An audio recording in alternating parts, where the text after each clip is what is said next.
झगड़ालू औरत। आज शांति का अपनी सास से झगड़ा हो गया।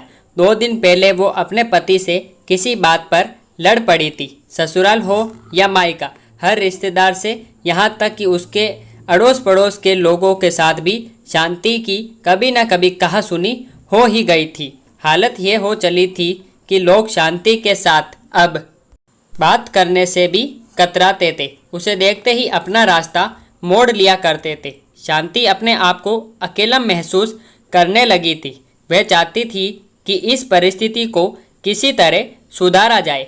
उसे ये तो पता था कि लोगों का उससे दूर होने का कारण उसके झगड़े थे, लेकिन वे ये नहीं समझ पा रही थी कि ये झगड़े तो कैसे जाते हैं। उसने इस सवाल का जवाब ढूंढने के लिए अपने कुछ बुजुर्गों से पूछा, कई किताबें पढ़ डाली, इंटरनेट पर कई ब्लॉग्स चेक किए, लेकिन उसे कहीं पर भी संतुष्टिकारक जवाब नहीं मिला। एक दिन शांति के दरवाजे पर एक फकीर भीख मांगने आया।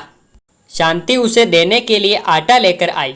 उसे लगा कि शायद उसके सवाल का जवाब ये फिर उसे दे सकता है, इसलिए उसने इस फकीर से भी वह सवाल पूछ लिया। शांति ने फकीर से पूछा, फकीर बाबा, क्या आप जानते हैं कि झगड़े होने का सबसे बड़ा कारण क्या है?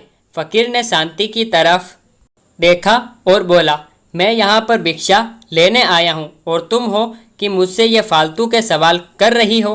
फकीर की इस बात सुनते ही शांति को बहुत गुस्सा आया। उसने कहा, घर घर जाकर भीख मांगने वाले तुम मेरी बातों को, मेरे सवालों को फालतू कहते हो? तुम्हारी हिम्मत कैसे हुई? शांति ने और भी कई बुरी भली बातें उस फकीर को सुनाई। शांति अभी गुस्से में बोल रही थी कि फकीर बीच में बोल पड़ा, झगड़ों के कई सारे कारण होते हैं, लेकिन जुबान पर काबू ना होना यही झगड़ों का सबसे बड़ा कारण है। फकीर की बात सुनकर शांति गहरी सोच में पड़ गई। फकीर ने भिक्षा का आटा लिया और वहां से चला गया।